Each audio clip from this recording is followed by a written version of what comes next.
Hello everyone, welcome to my very first mini blog. So এই ব্লগে আমি তোমাদের সাথে শেয়ার করব আমি এবারের ঈদের সকালটা কিভাবে কাটালাম। সো সকাল সকাল রেডি হয়ে আমি ফ্যামিলি সহ চলে এলাম বায়তুল মোকাররম মসজিদে নামাজ পড়তে। এটা আমার ফার্স্ট টাইম আসা।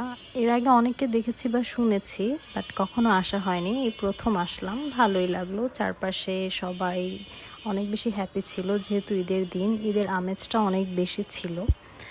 এখানে আমি আর আমার বোন কিছু স্ন্যাপ নিলাম। বাচ্চাটা অনেক কিউট না, একদম আমার ভাগ্নির মতো দেখতে। সো নামাজ শেষে আমরা বের হয়ে পড়লাম নাস্তা করার উদ্দেশ্যে।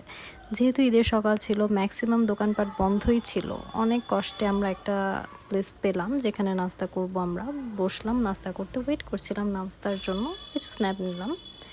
নাস্তা চলে এলো, তারপরে আমরা আমাদের নাস্তাটা এনজয় করছি। ভালোই লাগলো, কারণ ঈদের দিন সকালে সচরাচর তো বাইরে নাস্তা করা হয় না, যেহেতু সেদিন বাসায় অনেক কিছু থাকে। সো নামাজ শেষে আমরা কয়েকটা ছবি তুলি। আমরা একদম হুটহাট যাই, তারপর আমার কাজিনের সাথে কোইন্সিডেন্টলি আমার সব কিছু ম্যাচ হয়ে যায়। আজকে এই পর্যন্ত, বাই বাই।